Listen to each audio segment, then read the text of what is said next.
کہف کہتے ہیں بڑے غار کو. کئی ایسی جگہیں ہوتی ہیں کہ جن کے ارد گرد چار دیواری ہوتی ہے یا اونچائی ہوتی ہے، جگہیں کھلی ہوتی ہیں مگر باہر کی دنیا سے وہ چھپی ہوئی ہوتی ہیں. تو بڑی جگہ ہوگی تو اس کو کہف کہیں گے، اور اگر چھوٹی جگہ ہوگی تو اس کو غار کہیں گے. غار تو ہم جانتے ہی ہیں، چھوٹی جگہ ہوتی ہے، چھپی ہوئی ہوتی ہے. کہف یہ آپ سمجھ لیں کہ بڑے غار کو کہف کہتے ہیں. چنانچہ اس صورت میں اللہ رب العزت نے کچھ ایسے نوجوانوں کا تذکرہ کیا جنہوں نے اپنا ایمان بچانے کے لیے اپنے گھر وطن کو چھوڑا اور ایک کہف کے اندر انہوں نے پناہ لی. مفسرین نے لکھا ہے کہ ایک بادشاہ تھا دقیانوس، بت پرست تھا، اور وہ زبردستی ہر ایک کو بت پرستی کے اوپر آمادہ کرتا تھا. جو نہیں کرتا تھا اس کو سزا دیتا تھا، قید کرتا تھا، سزا دلواتا تھا. کچھ نوجوان تھے جو موحد تھے، کلمہ پڑھنے والے تھے، اللہ پہ ایمان رکھنے والے تھے. ان کو بھی ڈرایا دھمکایا گیا کہ اگر تم قوم کے دین پر عمل نہیں کرو گے تو تمہیں سزا ملے گی. اب اپنی جان بچانے کے لیے وہ اپنے گھروں سے نکل کھڑے ہوئے. اپنے گھر بار کو چھوڑنا، وطن کو، عزیز اقارب کو چھوڑ کے دین کے لیے چلے جانا، یہ بڑی قربانی ہوتی ہے. تو ان نوجوانوں نے بڑی قربانی کی. اللہ کی شان دیکھیں کہ جب یہ چلے تو ایک کتا بھی ان کے پیچھے پیچھے چلتا رہا. یہ پہاڑوں میں ایک جگہ پہنچے جہاں پہ کہف تھے، بڑی جگہ تھی چھپنے کی. یہ وہاں گئے اور وہاں جا کر اللہ نے ان کو سلا دیا، نیند آ گئی، اور یہ وہاں پر سوئے رہے حتیٰ کہ 300 سال سے زیادہ تک وہاں سوئے رہے.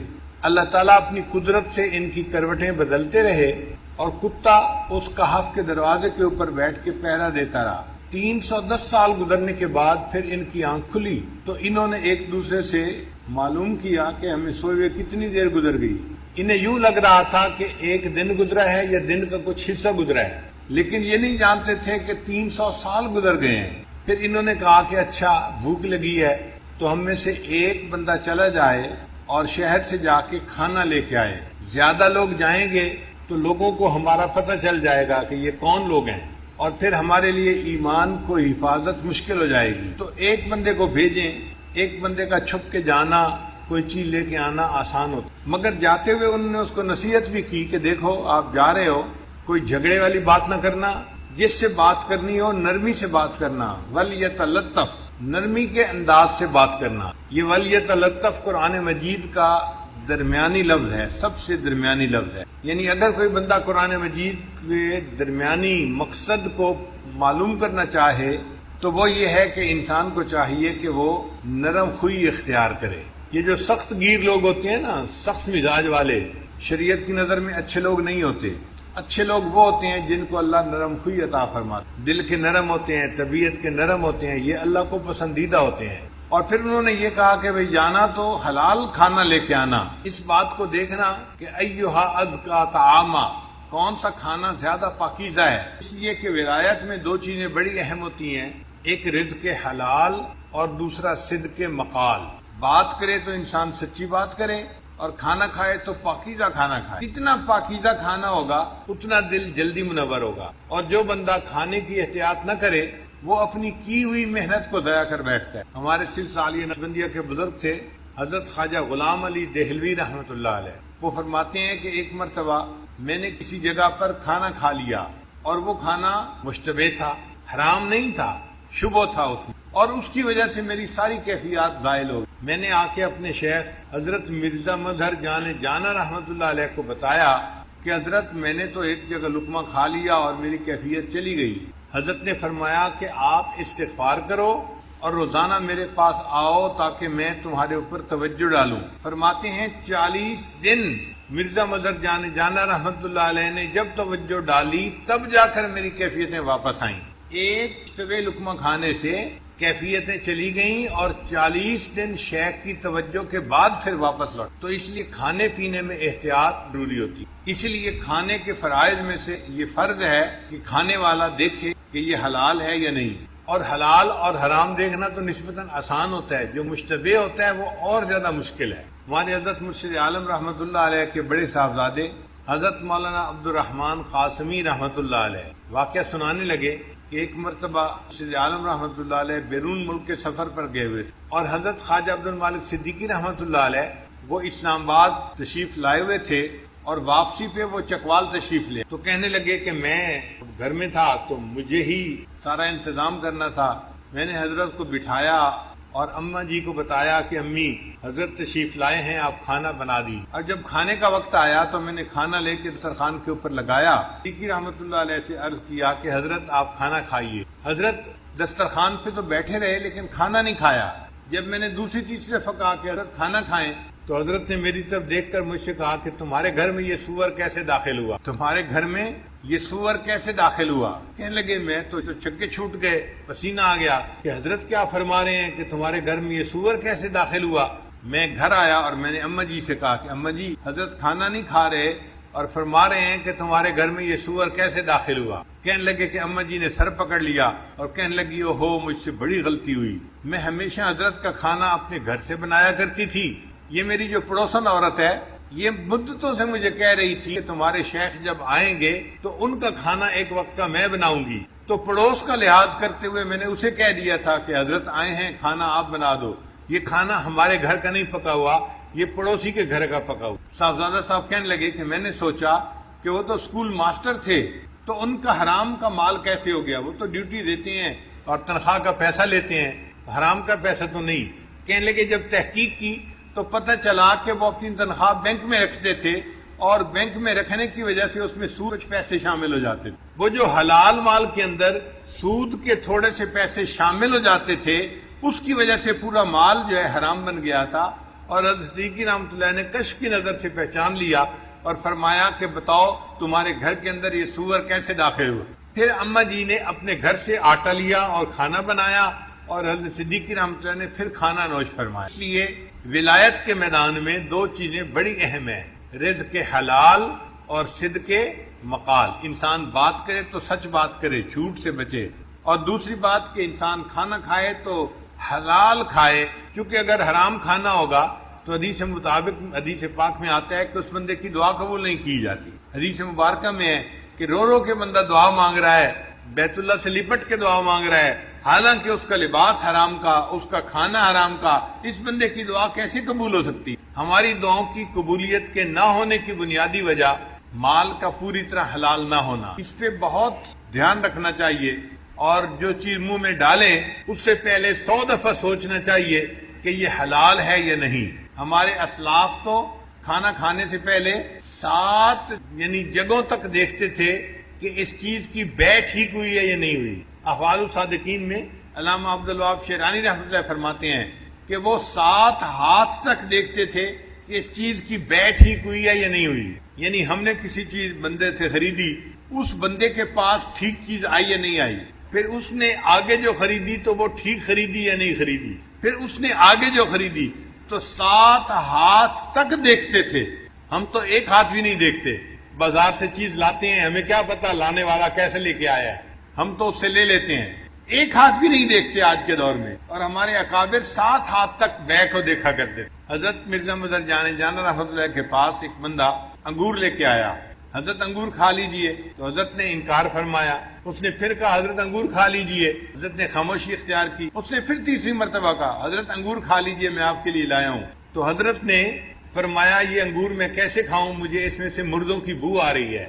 میں انگور کیسے کھاؤں، مجھے اس میں سے مردوں کی بو آ رہی ہے. وہ بندہ بڑا حیران ہوا کہ مردوں کی بو اس میں سے کیسے آئی، میں تو حلال مال سے یہ انگور لے کے آیا ہوں. چنانچہ وہ اس دکاندار کے پاس گیا جس سے اس نے انگور خریدے تھے اور اس کو کہا کہ بھائی میں آپ سے انگور خرید کے گیا تھا، ایک اللہ والے کو پیش کیے. انہوں نے کہا میں کیسے کھا سکتا ہوں، اس میں تو مردوں کی بو آتی ہے. اس نے کہا کہ بھائی ایک بندہ میرے پاس آیا تھا اور میں نے اس سے خرید لیے تھے اور وہ مجھے کہہ کے گیا کہ اور بھی میرے پاس انگور لگے ہوئے ہیں، میں آئندہ بھی آپ کو لا کے بیچا کروں گا، تو جب وہ آئے گا تو میں اس سے پوچھوں گا. چنانچہ اگلے دن جب وہ انگور بیچنے والا آیا تو دکاندار نے اس سے پوچھا کہ تم یہ انگور لائے کہاں سے. اس بندے نے بتایا کہ قبرستان کی ایک جگہ تھی جس کو اس نے اپنی زمین کے طور پہ بنا لیا تھا، یعنی قبروں کے نشان مٹ گئے اور اس نے اپنی زمین ذاتی بنا لیا. اس پہ اس نے انگور کی بیلیں لگائی تھیں اور وہاں پہ یہ انگور اگے ہوئے تھے. اور اس جگہ کے انگوروں کو دیکھ کے مرزا مظہر جان رحمۃ اللہ نے پہچان لیا کہ اس میں سے مردوں کی بو آ رہی ہے، کیونکہ وہ قبرستان کے اندر لگائے گئے. تو ہمارے اکابر 7 ہاتھ تک مال کو دیکھا کرتے تھے اور آج کے سالکین ایک ہاتھ بھی نہیں دیکھتے. ہم یہ کہتے ہیں کہ چلو بھائی زیادہ اور تحقیق نہیں کر سکتے نہ کرو، لیکن اتنا تو کہو کہ جہاں سے لے رہے ہیں کم از کم وہ دینے والا بھی تو ٹھیک بندہ ہونا۔ اب حلال مال سے حرام ریسٹورنٹ سے چیز خرید لینا، یہ جو غیر ملکی چیزیں ملتی ہیں، میکڈونلڈ ہے، فلاں ہے فلاں ہے، کیا ریسیپی ہے اللہ جانے، ہمیں نہیں پتا اس کے بارے میں، ہم ان کے حلال کی تصدیق نہیں کر سکتے، ہم ان کے حلال ہونے کے بارے میں کچھ نہیں کہہ سکتے۔ اس کا ایک ہی طریقہ ہے کہ انسان ایسی جگہوں سے کھانا کھانا یا کھانے پینے کی چیزیں کھانا بند کر دے۔ اگر نہیں بند کرے گا اپنے مہینوں کی محنت کو منٹوں سیکنڈوں کے اندر ضائع کر بیٹھے گا۔ ایک لقمہ اندر گیا اور دل کی ساری روحانیت باہر نکل گئی۔ اس لیے رزق حلال ولایت کے راستے میں بہت اہمیت رکھتا ہے۔ وہ آدمی جس کے ذمے کھانا لانا لگایا گیا، وہ شہر میں گیا تو ایک جگہ اس کو کھانے کی دکان ملی، اس نے کھانا خریدا۔ اب جب پیسے دینے کا وقت آیا تو اس وقت سکے ہوتے تھے، چاندی کے سکے، اس کے پاس جو اپنے وقت کے سکے تھے اس نے نکال کے دیے، تو دکاندار حیران ہو گیا کہ یہ کرنسی تو نہیں ہے یہاں کی، وہ کرنسی تو 300 سال پہلے کی تھی اور یہ بندہ اب اس کو دے رہا تھا۔ اچھا، دینے والے کو بھی پتہ نہیں تھا کہ 300 سال کا عرصہ گزر چکا ہے، وہ سمجھا تھا ہم کل ہی تو گھر سے آئے ہیں اور یہ نقدی تو چلتی ہے، اس کو میں دے رہا ہوں۔ اس نے پوچھا بھائی تمہیں یہ ملی کہاں سے، کوئی خزانہ ملا ہے؟ اس نے کہا نہیں۔ اس نے کہا پھر کیسے ملی؟ اب اس کو بتانا پڑ گیا کہ جی ہم تو گھر سے نکلے تھے اور ایک جگہ پہنچے، وہاں تھوڑی دیر سوئے، کھانا لینے آیا اور میں آپ کے پاس یہ پیسے لے کے آیا ہوں، آپ کہتے ہیں یہ تو بڑے پرانے ہیں۔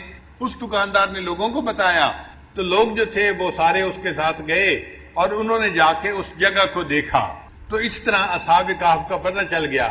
اللہ کی شان کے جو کھانا لے کے گیا، یہ جب واپس گیا تو یہ گیا، اس کو بھی پھر نیند آ گئی، یہ بھی وہاں جا کے سو۔ اللہ تعالیٰ اپنی قدرت دکھانا چاہتے تھے کہ لوگوں تم سمجھتے ہو کہ قیامت کے دن کوئی ہمیں زندہ نہیں کر سکے گا، میں دنیا میں دکھا دیتا ہوں کہ میں جس کو چاہوں 300 سال سلا دوں اور ان 300 سالوں میں اس کا جسم خراب بھی نہ ہو، اور پھر میں اگر اس کو جگانا چاہوں تو میں اس کو جگا کے بھی دکھا دیتا ہوں۔ تو سلانا اور جگانا یہ میرے اختیار میں ہے، موت دینا اور پھر قیامت کے دن اس کو کھڑا کرنا یہ میرے اختیار میں ہے۔ اللہ کی شان دیکھیں کہ جب یہ لوگ اٹھے تھے اس وقت جو بادشاہ تھا وہ ایمان والا تھا، وہ اللہ کو ماننے والا تھا۔ ان لوگوں کو پتہ نہیں تھا کہ وہ اللہ کو ماننے والا ہے اور وہ بھی نیک آدمی ہے، اور پوری قوم جو تھی اس وقت ایمان والی بن چکی تھی۔ جب مرے تھے تو قوم کافر تھی، جب 300 سال کے بعد جاگے تو اللہ نے حالات بدل دیے تھے، پوری قوم مسلمان مومن بن چکی۔ پھر ان لوگوں نے مشورہ کیا ہم ان کے لیے کوئی نشانی بنائیں، تو انہوں نے ان کے کہف کے دروازے کے اوپر ایک مسجد بنا دی نشانی کے طور پر۔ تو یہ واقعہ قرآن مجید میں اللہ رب العزت نے اتار دیا تاکہ مشرکین کو ان کا جواب مل جائے۔ عجیب بات یہ کہ مشرکین کو جواب بھی مل گیا، نہ مشرکین ایمان لائے نہ یہودی ایمان لائے، ایمان کوئی نہیں لایا، اس لیے کہ سوال جو پوچھنے والے ہوتے ہیں وہ ایمان سے محروم ہوتے ہیں، ان کو کوئی کچھ نہیں ملتا۔ تو قرآن مجید میں اس واقعے کی تفصیل جو ہے وہ موجود ہے، تاہم اس سورت کی احادیث کے اندر بڑی فضیلت آئی ہے، ذرا آپ اس فضیلت کو بھی سن لیجئے تاکہ پتہ چل جائے کہ سورہ کہف کے کیا فضائل ہیں۔ بعض سورتوں کے خاص خاص فضائل احادیث میں وارد ہوئے ہیں، جیسے سورہ فاتحہ، سورہ بقرہ، سورہ آل عمران، سورہ کہف، سورہ ملک، سورہ کافرون، اخلاص اور معوذتین۔ حضرت برار رضی اللہ عنہ روایت کرتے ہیں ایک صحابی تھے جو اپنے گھر میں سورہ کہف کی تلاوت اونچی کر رہے تھے۔ ان کے گھر کا صحن چھوٹا تھا، گھوڑا بھی بندھا ہوا تھا اور چارپائی کے اوپر ان کا بیٹا بھی لیٹا ہوا تھا، سویا ہوا تھا۔ اب ان کا دل چاہتا تھا کہ وہ اونچی تلاوت کریں، جہر سے تلاوت کریں۔ جب وہ جہر سے تلاوت کرتے تو گھوڑا بدکتا تھا اور ان کو ڈر ہوتا یہ گھوڑا کہیں میرے بیٹے کو لات نہ مار دے، تو وہ آہستہ پڑھتے تو گھوڑا بھی پرسکون ہو جاتا۔ پھر طبیعت میں جوش آتا، شوق اٹھتا، پھر دل چاہتا کہ اونچا پڑھیں، پھر گھوڑا بدکنے لگ جاتا۔ یہی ساری رات ہوتا رہا۔ جب صبح کا وقت ہوا انہوں نے دعا کے لیے ہاتھ اٹھائے تو انہوں نے دیکھا کہ کچھ بادل سے ہیں جن کے اندر روشنیاں ہیں، اور یہ روشنیاں ان کے سر سے دور آسمان کی طرف جا رہی ہیں۔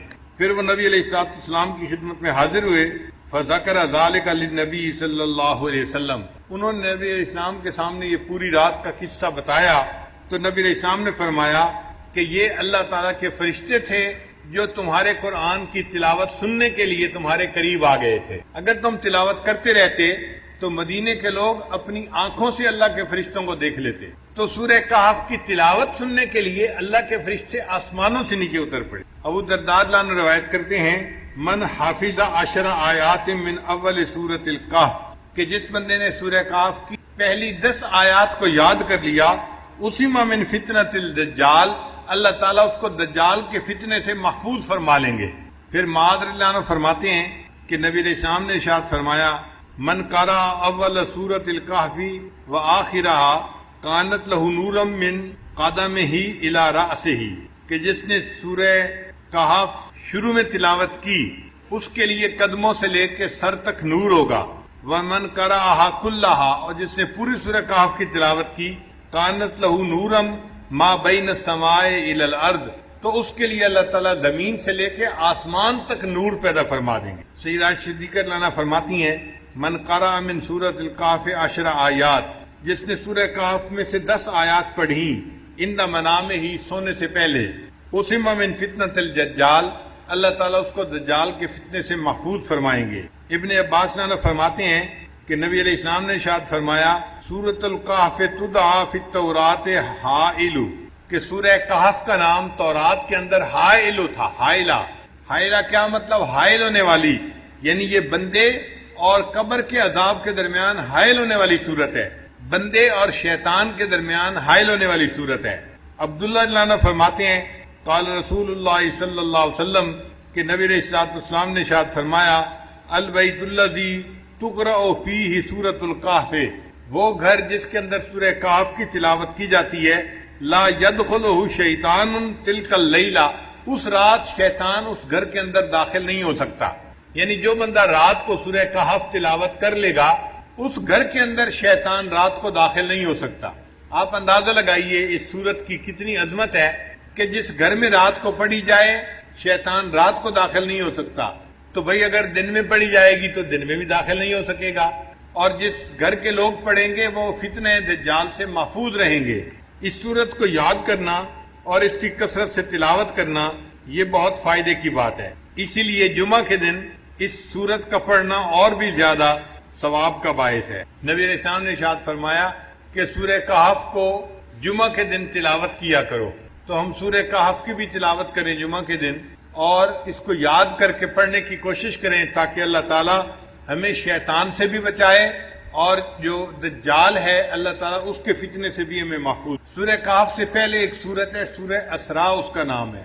اللہ رب العزت نے اس کو سبحان کے لفظ سے شروع فرمایا ہے. سبحان الذی اسریٰ بعبدہ لیلا من المسجد الحرام الی المسجد الاقصی. تو سبحان کے لفظ سے وہ سورت شروع ہوئی ہے. اور یہ سورت اسراء یہ سورت کہف اس کے بعد آئی، اس کو اللہ نے الحمد کے لفظ سے شروع فرمایا ہے. چنانچہ سبحان اور الحمد کا ایک جوڑ ہے. بخاری شریف کی آخری روایت ہے کلمتان حبیبتان الی الرحمن ثقیلتان فی المیزان خفیفتان علی اللسان سبحان اللہ و بحمدہ سبحان اللہ العظیم. تو دیکھیں پہلے تسبیح آئی اور پھر تحمید آئی، اور اللہ تعالیٰ نے یہاں بھی وہی ترتیب رکھی. قرآن مجید کی کچھ صورتیں ہیں جن کو اللہ نے الحمد سے شروع فرمایا، جیسے سورہ فاتحہ ہے، سورہ فاطر ہے، یا یہ سورہ کہف ہے. الحمد سے کیوں شروع فرمایا؟ اصل مقصد یہ تھا کہ یہ اللہ تعالیٰ کی تعریف ہی ہے کہ اللہ رب العزت نے کمال رحمت سے اور مہربانی سے اپنے بندوں کو اس کلام سے نوازا. یہ اللہ کی رحمت ہے اور اللہ کی مہربانی ہے. اور مفسرین نے لکھا ہے کہ اللہ تعالیٰ نے الحمد سے اس لیے سورت کو شروع فرمایا کہ اللہ جانتے تھے کہ بندے میرے حمد کا حق ادا کر ہی نہیں سکتے، اس لیے مجھے اپنی حمد خود بیان فرمانی ہے. اللہ نے اپنی حمد خود بیان فرمائی. امام ربانی حضرت مجدد ثانی رحمۃ اللہ نے لکھا ہے کہ اگر بندہ اللہ کی حمد بیان کرنے کے لیے ایڑی چوٹی کا زور لگا دے تو بھی وہ اللہ کی حمد کو بیان نہیں کر سکتا، چونکہ اللہ تعالیٰ اتنے عظیم ہے کہ انسان اس کی عظمت کے مطابق اس کی تعریف کر ہی نہیں سکتا. ہم اللہ کی کیا تعریف کریں گے؟ انبیاء کے سردار، انبیاء کے امام حضرت محمد مصطفیٰ احمد مجتبی حضرت محمد مصطفیٰ صلی اللہ علیہ وسلم، انہوں نے فرما دیا اللہم لا احصی ثناء علیک، اے اللہ میں آپ کی تعریفوں کا احاطہ نہیں کر سکتا. انت کما اثنیت علی نفسک، آپ ایسے ہیں جیسے آپ نے اپنی تعریفیں خود بیان فرمائی ہیں. تو اللہ کی تعریف اللہ خود ہی بیان فرما سکتا ہے، مخلوق میں سے کوئی تعریف کر ہی نہیں سکتا. اللہ اتنے بڑے ہیں. اس کی مثال یوں سمجھیں، ایک عام آدمی، اس کو کوئی کہنے لگ جائے کہ جی آپ ذرا ایک سپر کمپیوٹر کی تعریف کریں، تو ایک عام آدمی یا ایک بچہ جو پرائمری اسکول کا پڑھنے والا ہے وہ سپر کمپیوٹر کی کیا تعریف کرے گا؟ وہ تو جانتا ہی ہے اس کے بارے میں. اسی طرح ہم بندے ہیں، ہم اللہ کی عظمت کی حقیقت کو جانتے ہی نہیں، اس لیے ہم اس کی تعریف کر ہی نہیں سکتے. جتنی تعریفیں کریں گے یہ تعریفیں نیچے رہ جائیں گی. اللہ کی شان اس سے بھی بڑی ہے، اس سے بھی بڑی ہے، اس سے بھی بڑی ہے. اللہ تعالیٰ بہت بڑے ہیں. اس لیے نبی علیہ السلام نے ارشاد فرمایا کہ اے اللہ ما عبدنا کا حق کا عبادتک، ہم نے آپ کی عبادت ایسے نہیں کی جیسی عبادت کرنے کا حق تھا. ہم عبادت کا حق ادا کر ہی نہیں سکتے. امام ربانی مجدد ثانی رحمۃ اللہ فرماتے ہیں کہ کوئی بندہ کتنے خلوص سے عبادت کیوں نہ کرے، کتنی یکسوئی کے ساتھ، کتنی توجہ کے ساتھ، کتنی وہ یکسوئی کے ساتھ عبادت کرے، وہ اللہ کی عبادت کا حق ادا کر ہی نہیں سکتا. اس کی عبادت نیچے رہ جاتی ہے. اللہ کی شان اس سے بھی اونچی ہے، اس سے بھی اونچی ہے، اس سے بھی اونچی ہے.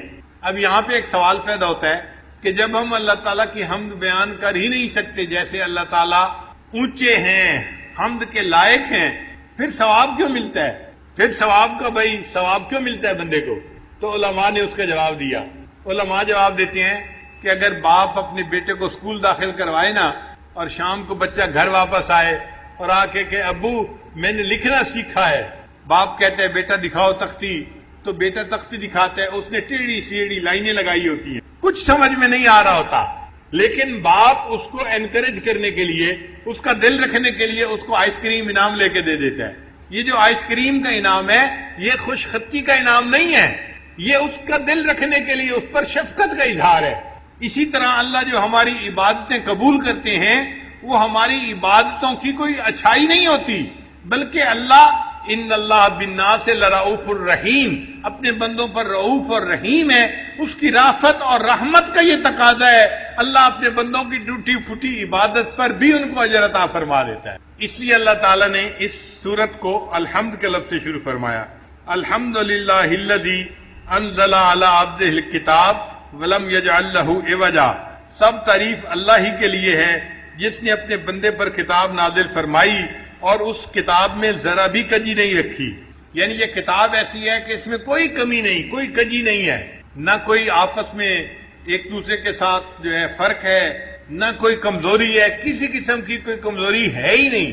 یہ ایسی کتاب ہے کہ جو بالکل ہر قسم کے سقم سے پاک اور بالا تر کتاب ہے، اللہ کا کلام ہے. قیمہ، استقامت دینے والی کتاب ہے. لِيُنذِرَ بَأْسًا شَدِيدًا مِّن لَّدُنْهُ وَيُبَشِّرَ الْمُؤْمِنِينَ الَّذِينَ يَعْمَلُونَ الصَّالِحَاتِ أَنَّ لَهُمْ أَجْرًا حَسَنًا، تاکہ وہ اللہ کی طرف سے سخت عذاب سے ڈرائے.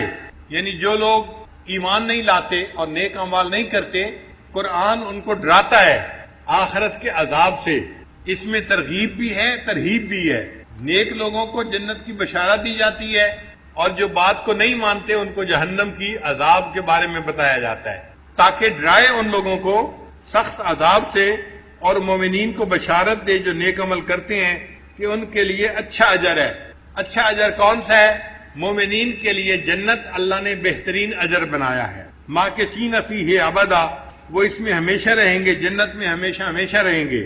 وَيُنذِرَ الَّذِينَ قَالُوا اتَّخَذَ اللَّهُ وَلَدًا، اور یہ قرآن ڈرائے ان لوگوں کو جنہوں نے کہا کہ اللہ تعالیٰ اولاد رکھتا ہے. بعض ایسے بھی لوگ گزرے ہیں جو کہتے تھے کہ اللہ تعالیٰ کی اولاد ہے. چنانچہ جو مشرکین تھے وہ کہتے تھے کہ جو ملائکہ ہیں وہ اللہ کی بیٹیاں ہیں، ملائکہ کو، فرشتوں کو اللہ کی بیٹیاں کہتے تھے. اور یہود جو تھے وہ عزیر علیہ السلام کو اللہ کا بیٹا کہتے تھے، اور جو عیسائی تھے وہ حضرت عیسیٰ علیہ السلام کو اللہ کا بیٹا کہتے تھے. یعنی یہ تینوں قسم کے لوگ اللہ کی اولاد مانتے تھے.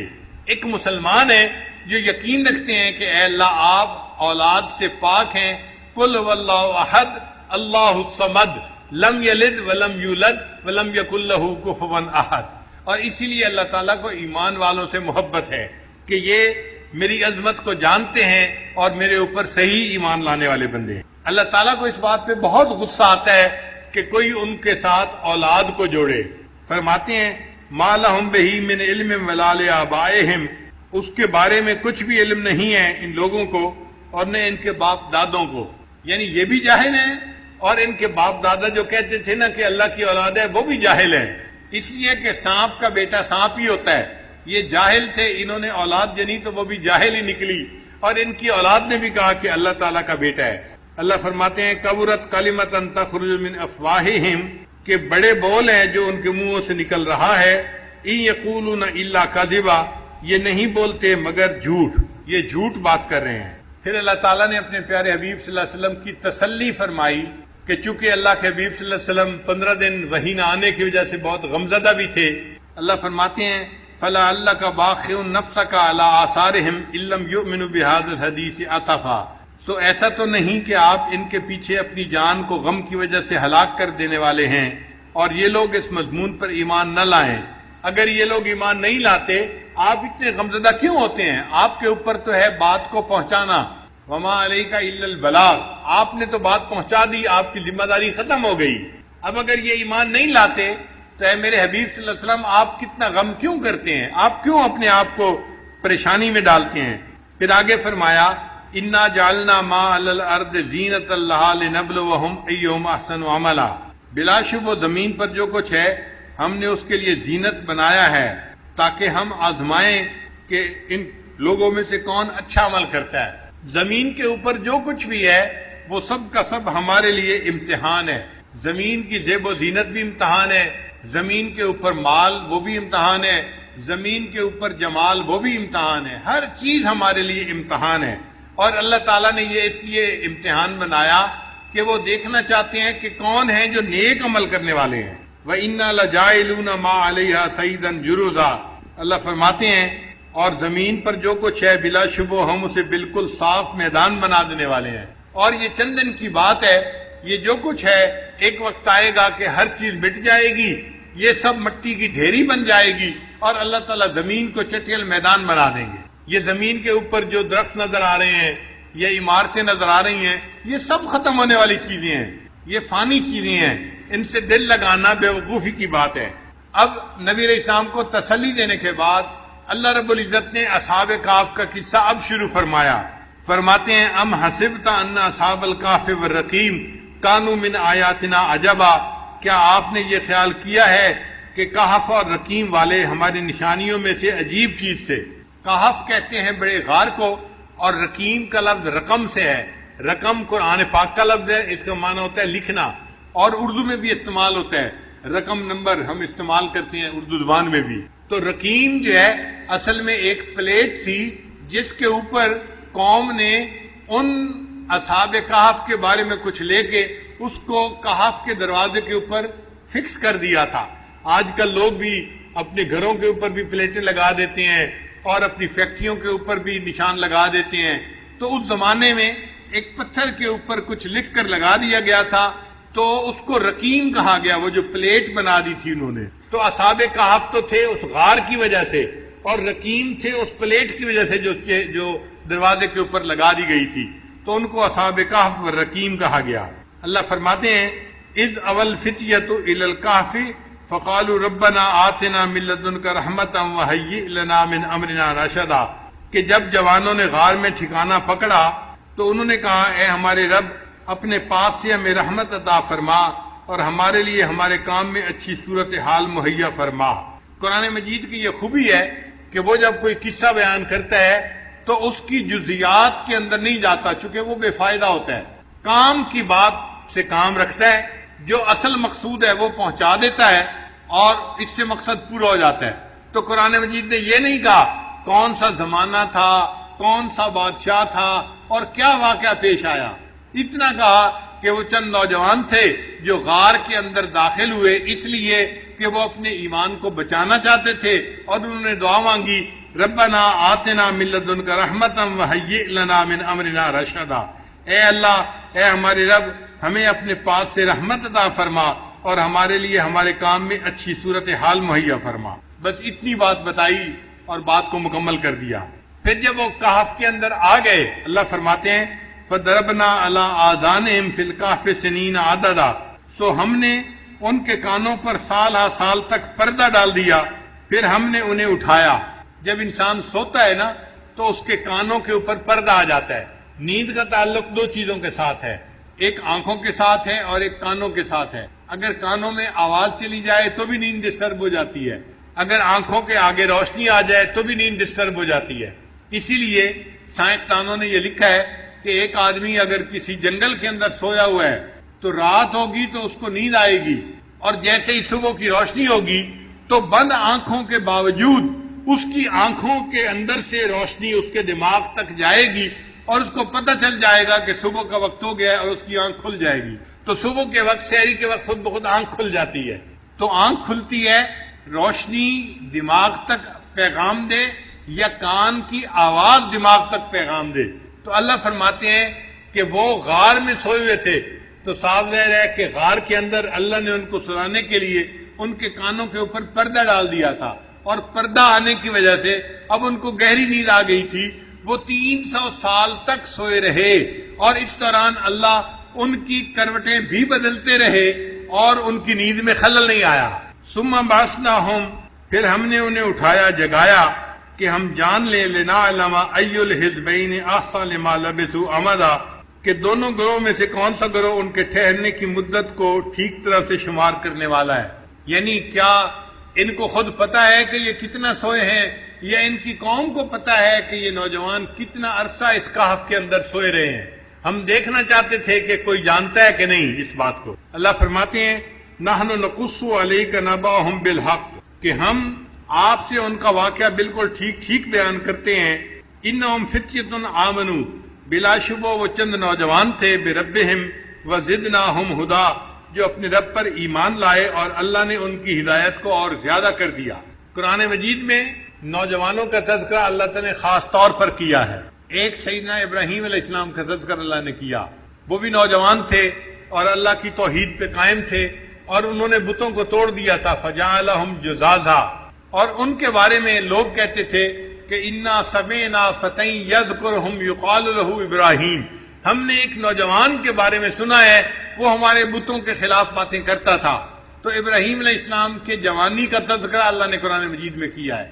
ایک اللہ تعالیٰ نے حضرت یوسف علیہ السلام کی جوانی کا تذکرہ کیا ہے قرآن پاک میں۔ مصر کی عورتوں نے کہا تھا کہ ہم نے سنا ہے کہ جو بادشاہ کی بیوی ہے وہ اپنے جو ہے نوجوان غلام کے اوپر فریفتہ ہو گئی ہے، اس کے لیے بھی فتح کا لفظ استعمال کیا گیا ہے۔ اور ایک اللہ تعالیٰ نے اصحاب کہف کے لیے نوجوانوں کا لفظ استعمال کیا، اور ایک حضرت موسیٰ علیہ السلام کا جو خادم تھا یوشع بن نون، وہ بھی نوجوان تھا، اس کا بھی تذکرہ قرآن مجید میں ہوا۔ تو انہوں نے اپنے غلام سے پوچھا تھا کہ کھانے کی چیز لاؤ، تو اس نے بھی کہا تھا کہ جی وہ تو مچھلی تھی جو دریا میں چلی گئی، اس کے لیے بھی نوجوان کا لفظ استعمال ہوا ہے۔ یہ سب کے سب ایمان والے لوگ نوجوان لوگ تھے۔ اور عجیب بات ہے کہ نبی علیہ الصلوۃ والسلام نے جب دنیا میں نبوت کا دعویٰ فرمایا تو اللہ کے حبیب صلی اللہ علیہ وسلم بھی نوجوان تھے، 40 سال عمر تھی۔ 40 سال کی عمر کا بندہ تو نوجوان ہوتا ہے۔ اور پھر حضرت ابوبکر صدیق عنہ کی عمر 38 سال تھی، 2 سال چھوٹے تھے، وہ بھی نوجوان تھے۔ حضرت عمر عنہ اور چند سال چھوٹے تھے، وہ بھی نوجوان تھے۔ حضرت عثمان غنی بھی نوجوان تھے، اور حضرت علی عنہ تو اور بھی اٹھتی جوانی تھی ان کی۔ اور ان کے بارے میں تو نبی علیہ الصلوۃ والسلام نے حدیث پاک میں بھی فرمایا کہ لا فتى الا علی، کہ کوئی نوجوان نہیں سوائے علی کے۔ تو علی کی جوانی کا تذکرہ تو اللہ کے حبیب صلی اللہ علیہ وسلم نے حدیث پاک میں بھی فرمایا ہے۔ یہ سب نوجوانوں کی جماعت تھی جنہوں نے دین کی بنیاد رکھی، اور اللہ تعالیٰ نے دین اسلام کی آبیاری ان نوجوانوں سے کروائی۔ ہمیشہ جب بھی دنیا میں کوئی انقلاب آتا ہے اس کے پیچھے نوجوان ہی ہوتے ہیں۔ تو یاد رکھیے گا، نوجوانوں کا جوش اور بوڑھوں کا ہوش، نوجوانوں کا جوش اور بوڑھوں کا ہوش۔ بوڑھوں میں عقل مندی ہوتی ہے، ان کا دماغ کام کرتا ہے، وہ صحیح فیصلے کر پاتے ہیں، اس لیے وہ صحیح جو ہے ڈیسیژن لیتے ہیں۔ تو بوڑھوں کا ہوش ضروری ہے، اور پھر کام کو کرنے کے لیے نوجوانوں کا جوش بھی ضروری ہے، تاکہ کام اپنے پایہ تکمیل تک پہنچ جائے۔ تو یہ چند نوجوان تھے جن کا تذکرہ قرآن مجید نے کیا کہ یہ اپنے ایمان بچانے کے لیے غار کے اندر چلے گئے تھے۔ اللہ فرماتے ہیں وَرَبَطْنَا عَلَىٰ قُلُوبِهِمْ، ہم نے ان کے دلوں کو مضبوط کر دیا، اذ قاموا جب وہ سونے کے بعد اٹھے، فقالوا جب وہ کھڑے ہوئے، فقالوا اور کہنے لگے، ربنا رب السماوات والارض، ہمارا رب تو وہ ہے جو آسمان اور زمین کا رب ہے، لن ندعو من دونہ الہا لقد قلنا اذا شططا، ہم اس کے علاوہ کسی کو معبود نہیں بنائیں گے، اس صورت میں تو ہم یقینی طور پر بڑی زیادتی کرنے والے ہو جائیں گے۔ یعنی قوم کہتی تھی نا کہ تم بھی بتوں کو پوجو، تو وہ کہتے تھے کہ ہم بتوں کو نہیں پوج سکتے، ہم ایک اللہ کو ہی پوجیں گے۔ ہؤلاء قوم اتخذوا من دونہ الہا، ہماری قوم کے لوگ ہیں جنہوں نے اللہ کے سوا دوسرے معبود بنا لیے ہیں۔ لولا یاتون علیہم بسلطان بین، کیوں نہیں لے آتے اس پر یہ کھلی ہوئی دلیل۔ فمن اظلم ممن افترى علی اللہ کذبا، سو اس سے بڑھ کر کون ظالم ہوگا جو اللہ تعالیٰ پر جھوٹی تہمت لگائے۔ وَإِذِ اعْتَزَلْتُمُوهُمْ، اور جب تم ان لوگوں سے اور ان کے معبودوں سے جدا ہو گئے، وَمَا يَعْبُدُونَ إِلَّا اللَّهِ فَآوُوا إِلَى الْكَهْفِ، تو جو اللہ کے سوا ہیں تو غار کی طرف پناہ لے لو۔ يَنشُرْ لَكُمْ رَبُّكُمْ مِنْ رَحْمَتِهِ، تمہارا رب تم پر اپنی رحمت پھیلا دے گا۔ وَيُهَيِّئْ لَكُمْ مِنْ أَمْرِكُمْ مِرْفَقًا، اور تمہارے مقصد میں اللہ تعالیٰ آسانی پیدا فرما دے گا۔ تو دیکھیں اللہ تعالیٰ نے ان کے ایمان کو بھی بچا لیا اور ان کو ایسے وقت میں جگایا کہ جب پوری قوم ایمان والی قوم بن گئی تھی۔ وہ کبھی سوچ بھی نہیں سکتے تھے ہم ایسا وقت بھی آنکھوں سے دیکھیں گے کہ پوری قوم جو بت پرست ہے وہ پھر ایمان والی قوم بن جائے گی۔ اللہ فرماتے ہیں وَتَرَى الشَّمْسَ إِذَا طَلَعَتْ تَزَاوَرُ عَنْ كَهْفِهِمْ، اور اے مخاطب تو دیکھے گا کہ جب سورج نکلتا ہے تو وہ ان کے غار سے داہنی طرف کو بچ کر گزر جاتا ہے۔ وَإِذَا غَرَبَتْ تَقْرِضُهُمْ ذَاتَ الشِّمَالِ، اور جب غروب ہونے لگتا ہے تو بائیں طرف سے کتراتا ہوا چلا جاتا ہے۔ وَهُمْ فِي فَجْوَةٍ مِّنْهُ، اور وہ غار کے ایک فراخ حصہ میں تھے۔ ذَلِكَ مِنْ آیاتِ اللَّهِ، یہ اللہ کی نشانیوں میں سے ہے۔ مَن يَهْدِ اللَّهُ فَهُوَ الْمُهْتَدِ، جسے اللہ ہدایت دے وہی ہدایت پانے والا ہے۔ وَمَن يُضْلِلْ، اور جس کو وہ گمراہ کرے، فَلَن تَجِدَ لَهُ وَلِيًّا مُرْشِدًا، تو اس کے لیے کوئی مددگار اور اس کو بتانے والا نہ پائے گا۔ یعنی اللہ رب العزت نے ان کا جو غار تھا نا، کہف تھا، اس کا معاملہ ایسے رکھا تھا کہ جب سورج طلوع ہوتا تھا تو بھی اس کی ڈائریکٹ دھوپ نہیں پڑتی تھی، کیونکہ ڈائریکٹ دھوپ پڑنے سے چیزوں کے اوپر اثر ہوتا ہے۔ اگر ان کے بدن پر ڈائریکٹ دھوپ پڑتی تو 300 سال میں ان کے بدن گل سڑ جاتے۔ اللہ ان کے بدن کو سلامت رکھنا چاہتے تھے، تو اللہ تعالیٰ نے ایسا معاملہ بنا دیا کہ سورج جب چڑھتا تھا یا غروب ہوتا تھا تو پہاڑ ایسا تھا کہ وہ اس کی دھوپ کو روک لیتا تھا اور ان لوگوں کے جسموں تک دھوپ جاتی نہیں تھی۔ اللہ فرماتے ہیں کہ اللہ نے اپنی نشانی دکھائی، قدرت دکھائی کہ دیکھو میں نے ان لوگوں کے جسموں کو اتنے 100 سال تک صحیح سلامت رکھا۔ وَتَحْسَبُهُمْ أَيْقَاظًا وَهُمْ رُقُودٌ، اور اے مخاطب تو ان کو دیکھتا تو خیال کرتا کہ وہ جاگ رہے ہیں حالانکہ وہ سوئے ہوئے تھے۔ وَنُقَلِّبُهُمْ ذَاتَ الْيَمِينِ وَذَاتِ الشِّمَالِ، اور ہم انہیں دائیں کروٹ پر اور بائیں کروٹ پر بدل دیتے تھے۔ وَكَلْبُهُمْ بَاسِطٌ ذِرَاعَيْهِ بِالْوَسِيدِ، اور ان کا کتا دہانے کے اوپر یعنی غار کا جو دروازہ تھا اس کے اوپر اپنے ہاتھ بچھائے ہوئے بیٹھا تھا۔ یعنی کتا جب بیٹھتا ہے نا تو اپنے دونوں ہاتھ زمین پر یوں رکھ لیتا ہے، تو کتا اس طرح سے بیٹھا ہوا تھا کہ اگر دینے والا دیکھتا تو وہ یوں محسوس کرتا کہ کچھ لوگ ہیں جو لیٹے ہوئے ہیں، جاگ رہے ہیں، اور کتا ان کی حفاظت کے لیے بیٹھا ہے، تو دیکھنے والا یقیناً مرعوب ہو جاتا اور وہ دوڑ کے واپس جاتا۔ اللہ فرماتے ہیں لَوِ اطَّلَعْتَ عَلَيْهِمْ لَوَلَّيْتَ مِنْهُمْ فِرَارًا وَلَمُلِئْتَ مِنْهُمْ رُعْبًا، اگر تو انہیں جھانک کر دیکھ لیتا تو ان کی طرف سے پیٹ پھیر کر بھاگ جاتا اور ان کی وجہ سے تیرے اندر روب بھر جاتا۔ یعنی ایسا روب والا ماحول تھا کہ دیکھنے والا ڈر جاتا۔ وَكَذَلِكَ بَعَثْنَاهُمْ لِيَتَسَاءَلُوا بَيْنَهُمْ، اور اس طرح ہم نے انہیں اٹھایا کہ وہ آپس میں سوال کریں۔ قَالَ قَائِلٌ مِّنْهُمْ كَمْ لَبِثْتُمْ، ان میں سے ایک نے جاگنے کے بعد دوسرے سے پوچھا بھئی ہم کتنی دیر سوئے ہیں؟ وہ سمجھ رہے تھے کہ چند گھنٹے سوئے ہوں گے یا ایک دن سوئے ہوں گے۔ قالوا لبثنا یوما او بعد یوم، وہ کہنے لگے کہ ایک دن یا ایک دن سے کم حصہ ہم سوئے ہیں۔ قالوا، پھر بعضوں نے کہا ربکم اعلم بما لبثتم، اللہ کو معلوم ہے کہ ہم کتنا سوئے ہیں۔ فبعثوا احدکم بورقکم هذه الى المدینہ، بھائی اب تو بھوک لگی ہے لہذا ایک بندے کو بھیجو جو شہر سے جا کے روٹی لے کے آئے تاکہ ہم کھانا کھائیں، کیا تم بحث میں پڑ گئے ہو کہ کتنا سوئے ہیں؟ جتنا اللہ نے چاہا سلا دیا۔ تو وہ اس بات پر بحث کرنے سے بھی گریز کر رہے تھے۔ ہماری زبان میں کہتے ہیں پیٹ نہ پئیاں روٹیاں تے ساری گلاں کھوٹیاں، جب پیٹ میں روٹی نہیں ہوتی تو ہر گل کھوٹی نظر آتی ہے۔ انہوں نے بھی یہی کہا کہ بھئی کس بحث میں پڑ گئے ہو، تم جاؤ بندے کو کہو ایک کھانا لے کے آئے شہر سے، فَلْيَنْظُرْ أَيُّهَا أَزْكَىٰ طَعَامًا، ہاں اس شہر کے کھانوں میں سے دیکھے کہ کون سا کھانا زیادہ پاکیزہ ہے، فَلْيَأْتِ بِرِزْقٍ مِّنْهُ، تو وہ تمہارے پاس اس میں سے کھانا لائے، وَلْيَتَلَطَّفْ، اور بات چیت میں نرمی کرے، وَلَا يُشْعِرَنَّ بِكُمْ أَحَدًا، ایسے کہ تمہارے بارے میں کسی کو پتہ نہ چلے، یعنی خواہ مخواہ بحث مباحثہ نہ کرے، سوال نہ پوچھے، لوگوں کو پتہ نہ چلے کہ یہ کون لوگ ہیں جو شہر میں آ گئے ہیں، لہذا جاننے والا سمجھداری سے بات کرے اور لوگوں کو پتہ بھی نہ چلنے دے کہ یہ کون لوگ ہیں جو یہاں آئے ہیں۔ انہم ان یظہروا علیکم یرجموکم، بے شک اگر ان کو اس بات کا پتہ چل گیا کہ ہم کون ہیں، یعنی وہ تو سمجھ رہے تھے نا کہ ہم ایمان والے ہیں اور پوری قوم کافروں کی ہے، ان کو اگر پتہ چل گیا کہ ہم کون ہیں، یرجموکم، تو وہ ہمیں پتھر مار مار کر ہلاک کریں گے، او یعیدوکم فی ملتہم، یا اپنے دین میں ہمیں زبردستی واپس لوٹا لیں گے، ولن تفلحوا اذا ابدا، اور تم ہرگز کامیاب نہ ہو سکو گے۔ شروع زمانے سے ہی یہ بات چلی آ رہی ہے کہ پتھر جو مارا جاتا ہے نا، رجم کیا جاتا ہے، یہ شیاطین کی سزا ہوتی ہے، لہذا اس زمانے میں بھی پتھر مارے جاتے تھے، اور آج بھی ہم حج پہ جاتے ہیں تو دیکھو شیطان کو کنکریاں مارتے ہیں نا، تو شیطان کو کنکریاں مارنا اس بات کی دلیل ہے کہ اللہ نے شیاطین کا عذاب رجم ہی رکھا ہے، اسی لیے اللہ تعالیٰ نے زنا کی سزا بھی رجم ہی رکھی ہے۔ وَكَذَلِكَ أَثَرْنَا عَلَيْهِمْ لِيَعْلَمُوا أَنَّ وَعْدَ اللَّهِ حَقٌّ، اور اس طرح ہم نے ان پر مطلع کر دیا تاکہ وہ اس بات کو جان لے کہ بلا شبہ اللہ کا وعدہ حق ہے کہ قیامت آئے گی، اور قیامت میں انسانوں کو اللہ تعالیٰ پھر زندہ فرمائیں گے۔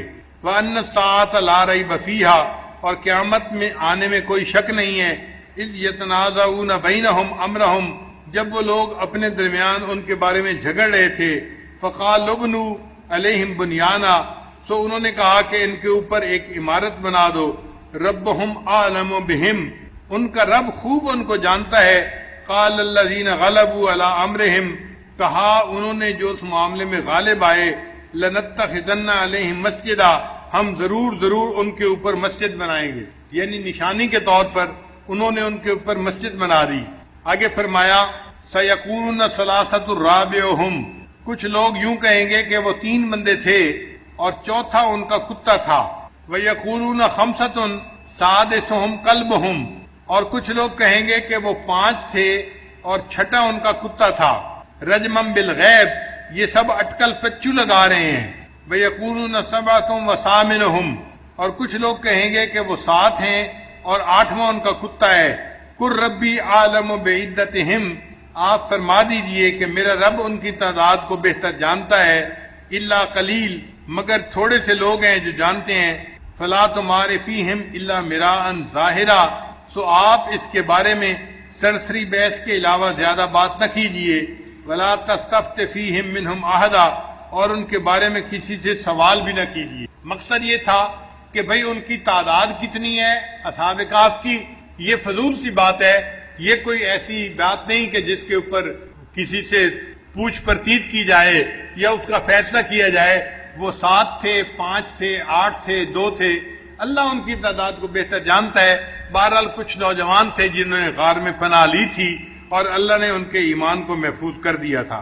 پھر اتنا واقعہ سنانے کے بعد اللہ تعالیٰ اپنے پیارے حبیب صلی اللہ علیہ وسلم کو سمجھاتے ہیں، فرماتے ہیں وَلَا تَقُولَنَّ لِشَيْءٍ إِنِّي فَاعِلٌ ذَلِكَ غَدًا، اے میرے محبوب صلی اللہ علیہ وسلم کسی چیز کے بارے میں آپ ہرگز یوں نہ کہیں کہ میں اسے کل کروں گا، مگر یہ کہ إِلَّا أَن يَشَاءَ اللَّهُ، کہ اس کے ساتھ اللہ کی مشیت کا ذکر بھی کریں کہ اللہ چاہے گا تو میں کل کروں گا، کیونکہ کرنے والا تو اللہ ہے نا، اختیار تو اللہ کا ہے۔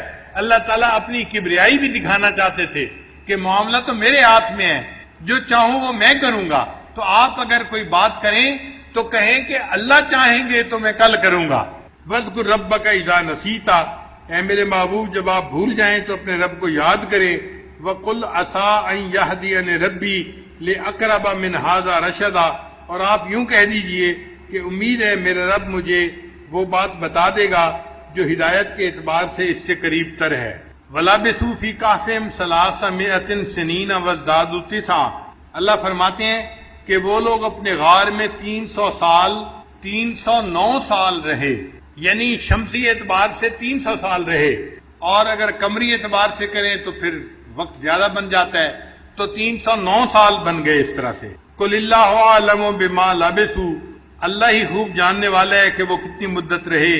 لَهُ غَيْبُ السَّمَاوَاتِ وَالْأَرْضِ، اللہ کو آسمان اور زمین کے غیب کا علم ہے۔ اب صرف ہی واسمے، وہی دیکھنے والا ہے اور سننے والا ہے۔ مَا لَهُم مِّن دُونِهِ مِّن وَلِيٍّ، ان لوگوں کو اس کے سوا کوئی مددگار نہیں۔ وَلَا يُشْرِكُ فِي حُكْمِهِ أَحَدًا، اور وہ اپنے حکم میں کسی کو شریک نہیں فرماتا، یعنی اللہ اپنے حکم میں کسی کو اپنا شریک نہیں بناتا، صرف اللہ ایک ہی ہے جس کا حکم چلتا ہے، اس میں کوئی اس کا دوسرا شریک نہیں ہے۔ وَاتْلُ مَا أُوحِيَ إِلَيْكَ مِنْ كِتَابِ رَبِّكَ، آپ کے رب کی کتاب جو آپ کی طرف وحی کی گئی اس کی تلاوت کیجئے۔ لا مبدل لکلماتہ، اس کے کلمات کو کوئی بدلنے والا نہیں۔ وَلَن تَجِدَ مِن دُونِهِ مُلْتَحَدًا، اور ہرگز آپ اس کے سوا کوئی پناہ کی جگہ نہیں پائیں گے۔ وَاصْبِرْ نَفْسَكَ مَعَ الَّذِينَ يَدْعُونَ رَبَّهُمْ بِالْغَدَاةِ وَالْعَشِيِّ، اور جو لوگ صبح و شام اپنے رب کو پکارتے ہیں ان کے ساتھ آپ اپنے آپ کو بٹھائیے۔ یہ وہ لوگ ہیں جو اللہ کی رضا کے طالب ہیں، اور آپ ایسا نہ کریں کہ وَلَا تَعْدُ عَيْنَاكَ عَنْهُمْ، کہ ان دنیا والے زندگی کی زینت کے ارادے سے ان سے آپ نظریں ہٹا لیں۔ ترید زینت الحیات الدنیا، آپ دنیا کی زینت کے چاہنے والے ہوں گے۔ وَلَا تُطِعْ مَنْ أَغْفَلْنَا قَلْبَهُ عَنْ ذِكْرِنَا، اور اس شخص کی بات نہ مانیے جس کے دل کو ہم نے اپنی یاد سے غافل کر دیا۔ وَاتَّبَعَ هَوَاهُ، وہ اپنے خواہشات کے پیچھے لگ گیا۔ وَكَانَ أَمْرُهُ فُرُطًا، اور اس کا حال حد سے آگے بڑھ گیا۔ مکہ کے مشرکین نے نبی علیہ الصلوۃ والسلام کو ایک پیغام دیا تھا کہ یہ جو ایمان لانے والے لوگ ہیں نا، حضرت بلال عنہ جیسے اور دوسرے حضرات جو تھے، یہ سب غریب غربا لوگ ہیں، اور ہم اپنے وقت کے بڑے بڑے سردار لوگ ہیں، ہمیں آتے ہوئے اور آپ کے پاس آ کر بیٹھتے ہوئے محسوس ہوتا ہے، شرم آتی ہے، غیرت آتی ہے، ہم اتنے غریب قسم کے لوگوں کے پاس آ کے کیسے بیٹھیں؟ آپ ان کو اپنے پاس سے اگر ہٹا دیں تو پھر ہم آپ کے پاس آئیں گے، آپ کی بات کو سنیں گے۔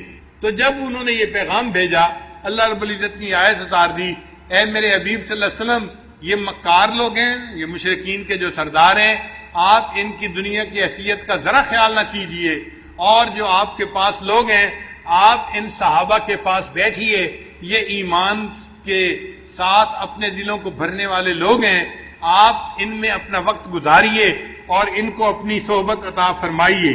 فرمایا قُلِ الْحَقُّ مِن رَبِّكُمْ، آپ فرما دیجئے کہ حق تمہارے رب کی طرف سے ہے۔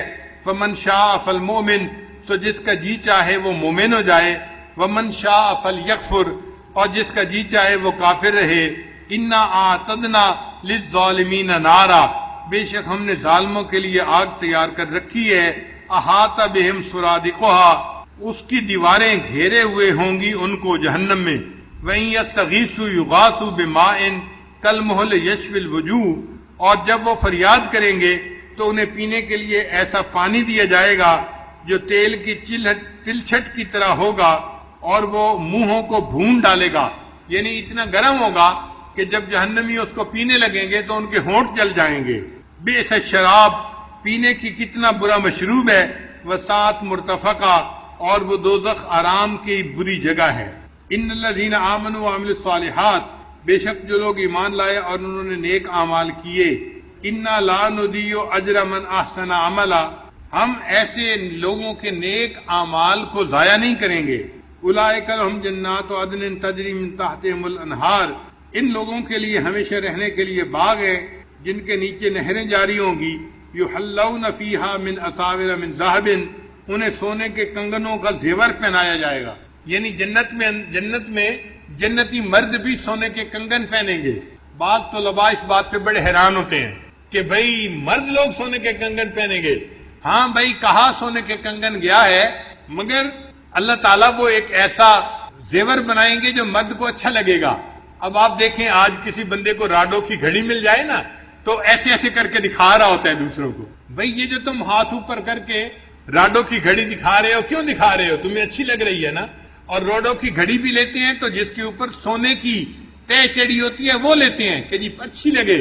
اس کا مطلب یہ کہ دنیا میں بھی ایسی چیزیں اچھی لگتی ہیں. تو اگر اللہ تعالیٰ نے جنت میں ایسے کنگن مرد کو پہنا دیے تو وہ مرد کو جنت میں بھی سجیں گے اور اچھے لگیں گے. وَيَلْبَسُونَ ثِيَابًا خُضْرًا مِّن سُنْدُسٍ وَإِسْتَبْرَقٍ مُتَّكِئِينَ فِيهَا عَلَى الْأَرَائِكِ. اور یہ لوگ سندس اور استبرق کے کپڑے پہنیں گے، جنت میں چارپائیوں پر تکیے لگائے ہوں گے. نعم الثواب، بہت اچھا بدلہ ہے. وحسنت مرتفقہ، اور آرام کی اچھی جگہ ہے. تو یعنی جو لوگ ایمان نہیں لائیں گے وہ جہنم میں جائیں گے اور ان کے لیے ٹھکانہ برا ہوگا. اور جو لوگ نیک اعمال کریں گے اللہ تعالیٰ ان کو جنت عطا فرمائیں گے اور وہ جنت میں اللہ کی نعمتوں میں ہوں گے اور ان کے لیے جنت بہترین ٹھکانہ ہوگی.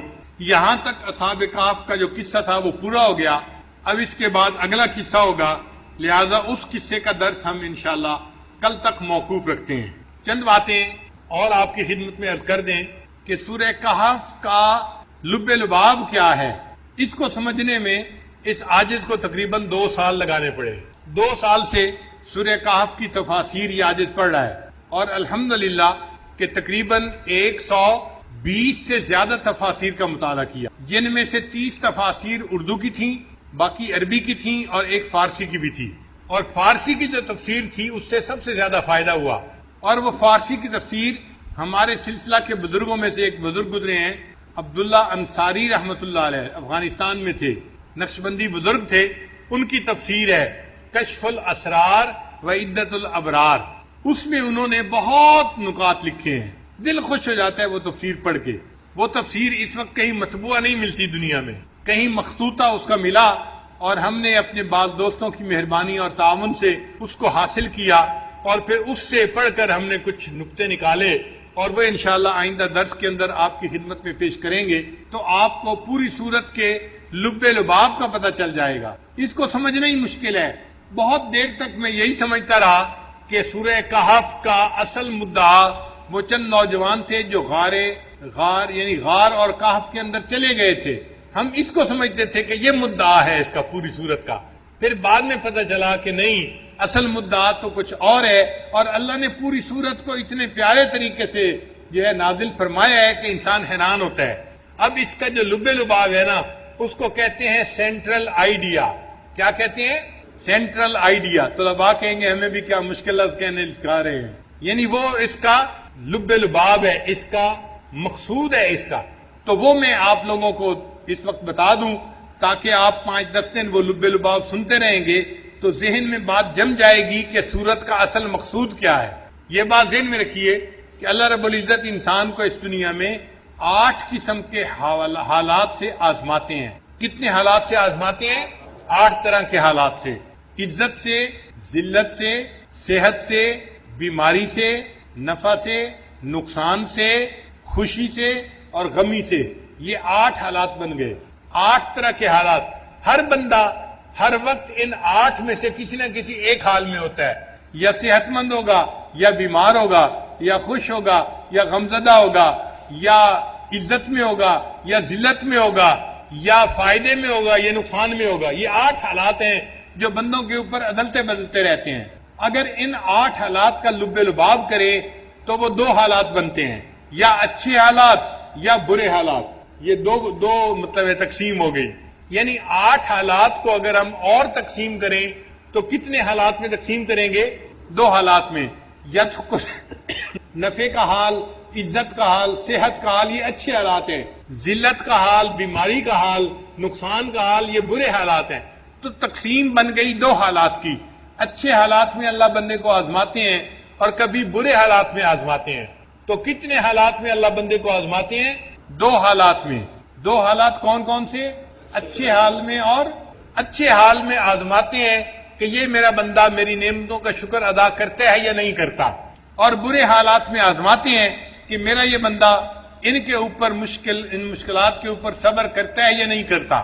تو تمام جو یعنی امتحانات ہیں ان کا نچوڑ 2 پیپر بنے. 2 پیپر کون سے ہیں؟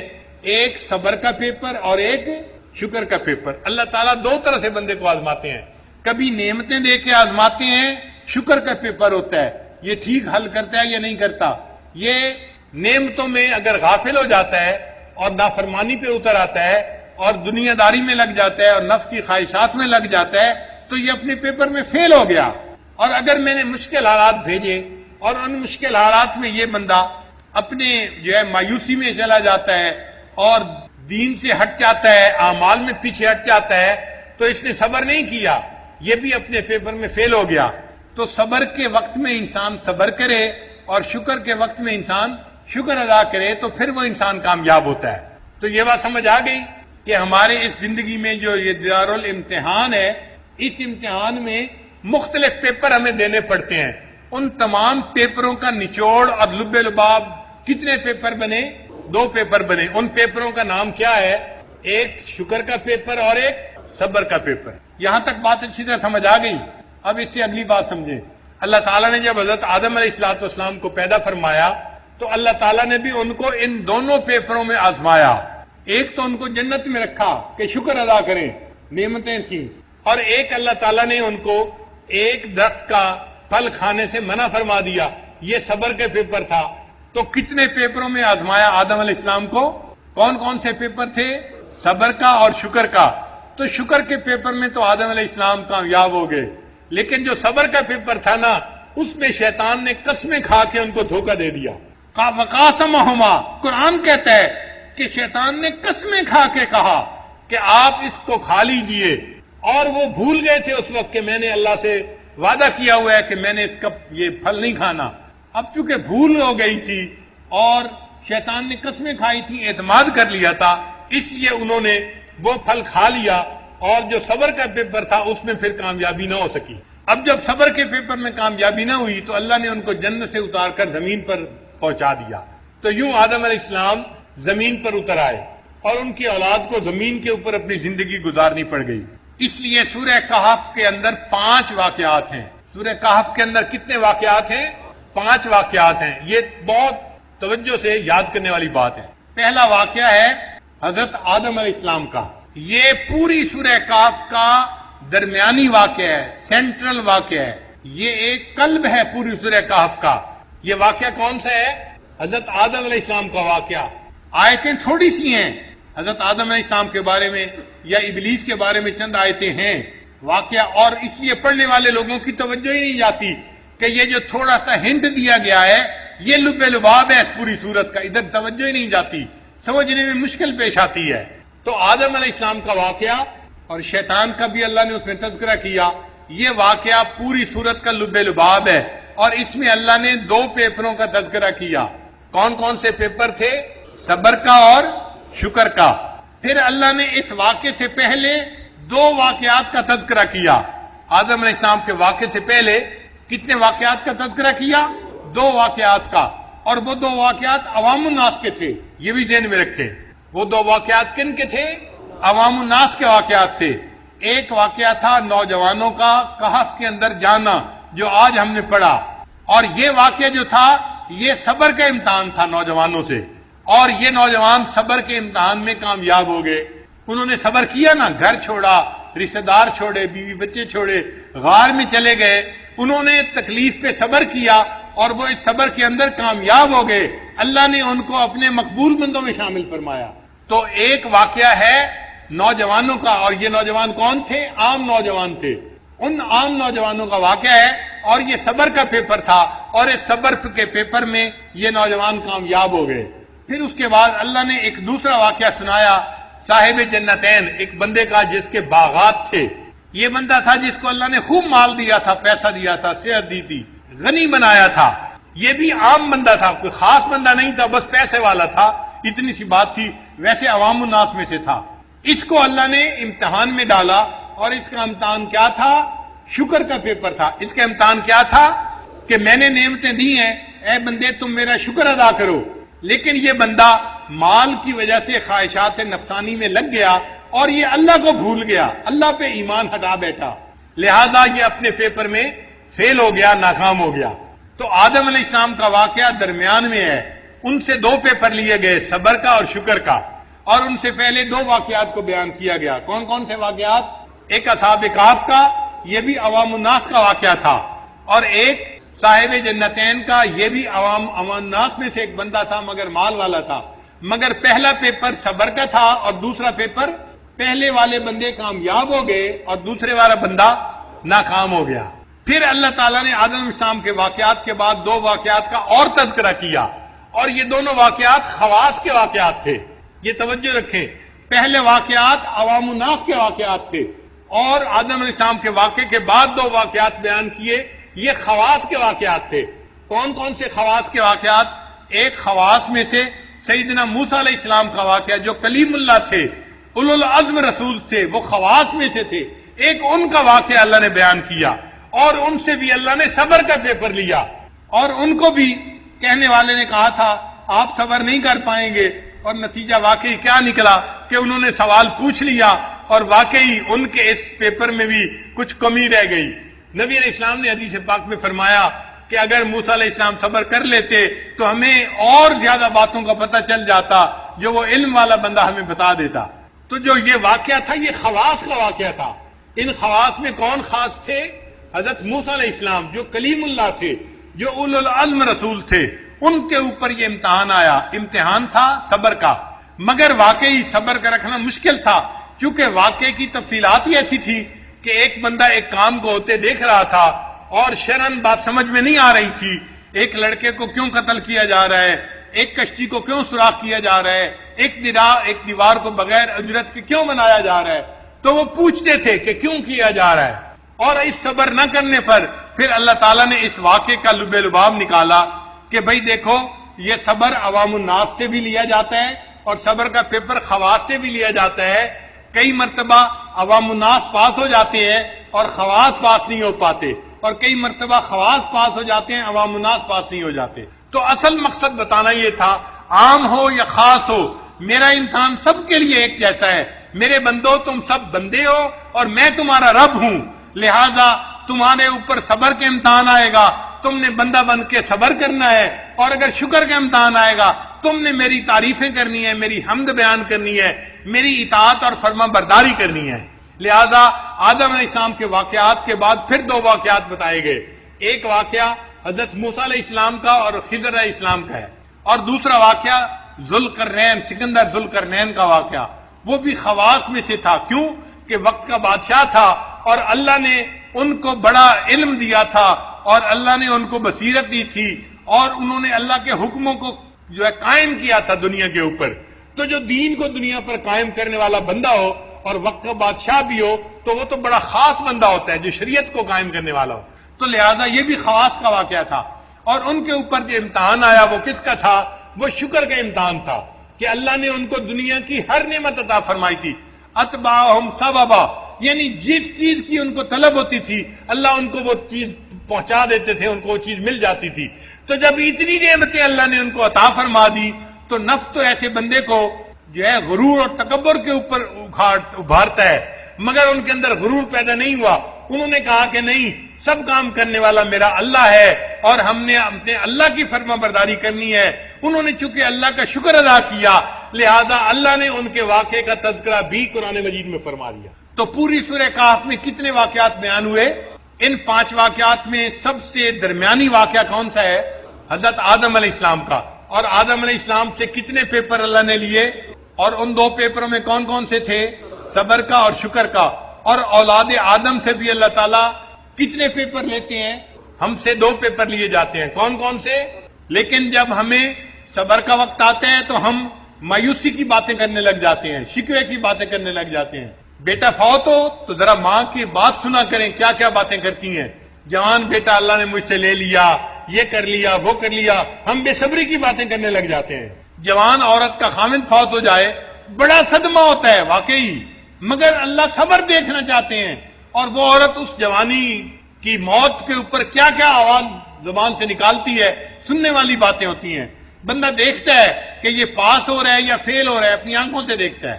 تو صبر کے حالات میں صبر کرنا مشکل کام ہے، اور شکر کے حالات میں شکر کرنا یہ بھی مشکل کام ہے، مگر یہ دونوں طرح کے امتحان ہیں جو ادا کرنے پڑتے ہیں. تو سینٹرل واقعہ کون سا تھا؟ حضرت آدم علیہ السلام کا. اللہ نے ان کو شکر اور صبر 2 پیپروں میں آزمایا، اور ان سے پہلے اللہ نے کتنے واقعات کا تذکرہ کیا؟ 2 واقعات کا۔ وہ واقعات کن کے تھے؟ عوام الناس کے تھے۔ کون کون سے تھے؟ ایک اصحاب کہف تھے، نوجوان تھے، یہ غریب تھے مگر ایمان کے اوپر ڈٹے رہے، صبر کے اوپر جمے رہے، اور اللہ نے ان کو کامیاب فرما دیا، یہ پاس ہو گئے اپنے پیپر میں۔ اور دوسرا واقعہ کن کا تھا؟ باغ والے کا واقعہ تھا۔ یہ امیر آدمی تھا مگر عام بندہ تھا، اللہ نے اس کو شکر کے پیپر میں آزمایا، مگر مال نے اس کے دماغ کو خراب کر دیا، وہ خواہشات نفسانی کے پیچھے لگ گیا اور سمجھنے لگا یہ میرا مال تو میرے ساتھ ہمیشہ رہے گا، میں دنیا میں بھی مالدار ہوں اور آخرت میں مر کے بھی میں جنت میں چلا جاؤں گا۔ اللہ تعالیٰ نے دکھا دیا کہ یہ بندہ شکر کے امتحان میں ناکام ہو گیا۔ پھر آدم علیہ السلام کے واقعے کے بعد کتنے اللہ نے واقعات بیان فرمائے؟ وہ 2 واقعات کن کے تھے؟ خواص کے تھے۔ ان میں پہلا واقعہ کن کا تھا؟ حضرت موسیٰ علیہ السلام کا واقعہ۔ اور اس میں صبر، اس میں پیپر کا نام کیا تھا؟ صبر کا پیپر تھا۔ اور عجیب بات ہے کہ صبر کا لفظ بار بار آیا ہے کہ وَكَيْفَ تَصْبِرُ عَلَى مَا لَمْ تُحِطْ بِهِ خُبْرًا، آیتیں بتا رہی ہیں کہ صبر کا امتحان تھا، اور وہ کہہ بھی رہے تھے کہ اگر تم نے صبر نہ کیا تو میں آپ سے الگ ہو جاؤں گا۔ اور واقعی ایک وقت آیا کہ انہوں نے کہا هَذَا فِرَاقُ بَيْنِي وَبَيْنِكَ، میرے اور آپ کے درمیان اب فاصلہ ہے، اب جدائی ہے۔ تو یہ خواص کا امتحان تھا، اور کس کا امتحان تھا؟ صبر کا امتحان تھا۔ اور دوسرا واقعہ کن کا تھا؟ دوسرا واقعہ تھا سکندر ذوالقرنین کا۔ یہ کس کا امتحان تھا؟ شکر کا امتحان تھا۔ کیوں؟ اللہ نے ان کو خاص بنایا تھا۔ سکندر ذوالقرنین خاص کیوں تھے بھائی؟ وہ کوئی نبی تو نہیں تھے، پھر خاص کیوں تھے؟ بادشاہ تھے اور انہوں نے اللہ کے حکموں کو نافذ کیا تھا۔ جو بادشاہ ہو اور اللہ کی زمین پر اللہ کے حکم کو نافذ کرے وہ اللہ کا خاص بندہ بن جاتا ہے۔ اس لیے تو کہتے ہیں وَالسُّلْطَانُ الْمُسْلِمِ ذِلُّ اللَّهِ فِي الْأَرْضِ، اور جو مسلمانوں کا بادشاہ ہوتا ہے وہ زمین کے اوپر اللہ کا سایہ ہوتا ہے، اس کو اللہ تعالیٰ بڑا مقام عطا فرماتے ہیں، جو اللہ کی زمین کے اوپر اللہ کے حکموں کو نافذ کرنے والا۔ اور وہ شکر کے امتحان میں کامیاب ہوئے کہ انہوں نے اللہ کی عظمت کو بیان کیا، اور انہوں نے ایک دیوار بنا کر دکھا دی لوگوں کے لیے، اور اس کے اوپر ان سے کوئی اجر بھی نہیں مانگا۔